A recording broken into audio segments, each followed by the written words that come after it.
Have you ever seen a movie that made you laugh, cry, and rethink the meaning of friendship all at once? That's exactly what the Intouchables does. It tells the incredible true story of a wealthy, paralyzed aristocrat and the young, street-smart immigrant who turns his life upside down. And let me tell you, it all starts with one of the best opening scenes ever. Imagine this. A Maserati screaming through the late-night streets of Paris. At the wheel is Driss, a young guy from the projects, and in the passenger seat is his employer, Philippe, a quadriplegic millionaire. The cops are hot on their tail. Driss makes a bet with Philippe. 100 euros he can shake them. He fails. But instead of giving up, he doubles down, betting he can get a police escort instead. What happens next is pure genius. Driss fakes a medical emergency, and Philippe, with perfect comedic timing, starts having a fake seizure. It works.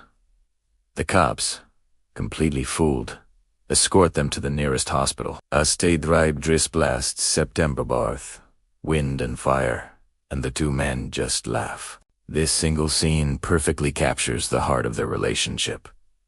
Playful, defiant, and built on an unbreakable trust.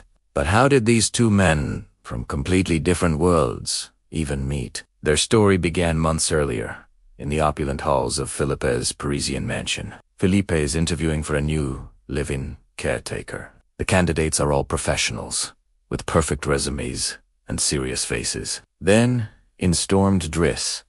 He's not there for the job. He just needs a signature on his unemployment papers to prove he's looking for work. He's loud, blunt, and openly flirts with Philippe's assistant. He shows zero pity, zero deference, just pure, unfiltered audacity. And while everyone else is horrified, Philippe is captivated. He's tired of being treated like a fragile object. Driss's raw honesty is a breath of fresh air. So, Philippe makes him an offer. A 1-month trial. He even bets Driss he won't last 2 weeks. Driss heads back to his family's cramped apartment in the projects. Life isn't easy there. He tries to give his mother a Fabergé egg he casually stole from Philippe's house. But she's furious. He's been gone for 6 months, and she kicks him out. With nowhere to go, and worried about his younger brother getting mixed up with gangs, Driss decides to take Philippe's offer. Little does he know, he's about to step into a world of unimaginable wealth, but also a level of responsibility he's never experienced before. Driss quickly discovers that being a caretaker is intense.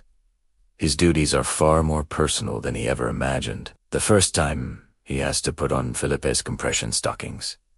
He complains loudly, completely grossed out. And when he learns he has to help with Philippe's bowel movements, he's in total shock. He struggles to physically move Philippe from the bed to the wheelchair and gets the hang of the shower routine. He even makes a rookie mistake early on, leaving the baby monitor behind while enjoying a long bath in his luxurious new private bathroom, accidentally leaving Philippe unattended. But despite his rough start, Driss has one quality that makes him the perfect person for the job. He treats Philippe like a man, not a patient. He jokes about his paralysis, never tiptoeing around the subject. For Philippe, who is suffocated by the pity of others, this is everything. This difference is crystal clear when Driss insists on driving Philippe's Maserati, refusing the slow, pragmatic van meant for Will. Later, when a man rudely blocks the accessible driveway, Driss doesn't just ask him to move, he gets out and physically threatens him until he does. Philippe is secretly impressed. This raw, unfiltered approach is exactly what he's been missing. It's on this foundation of brutal honesty that a real, genuine connection starts to grow. Their bond truly solidifies one difficult night. Driss finds Philippe in agony, suffering from a phantom pain attack, in his legs a cruel trick of the mind. Driss doesn't panic. He calmly comforts him, and when the pain subsides, he takes him for a spontaneous walk along the river. In the quiet of the Paris night, they share a joint, and Philippe opens up. He tells Driss about his late wife, their struggles to have children, and the paragliding accident that changed his life forever. A confesses, "My real handicap isn't being in a wheelchair, it's living without her." After that night, Their arrangement is no longer a trial. Philippe officially hires Driss, with just one condition. He has to return the stolen Fabergé. It was a gift from his wife, he explains. One of many precious memories. From that moment on, their two worlds begin to merge in the most beautiful and hilarious ways. Philippe introduces Driss to classical music and the opera. Driss responds by blasting earth, wind and fire at Philippe's stuffy birthday party and getting everyone to dance. Philippe teaches Driss about abstract art. Driss, unimpressed, paints his own vibrant, chaotic canvas, which Philippe then sells to a relative for 11,000 euros. They become a team. Driss even discovers Philippe has been writing letters to a woman named Eleonore for 6 months. He pushes Philippe to stop hiding behind poetry and actually call her, but when it's time to exchange photos, Philippe's insecurity takes over, and he sends a picture of himself from before his accident. He even gets cold feet and ditches their first date at the last minute. Driss also becomes a protective figure for Philippe's adopted daughter, Elisa, promising to deal with a disrespectful ex-boyfriend.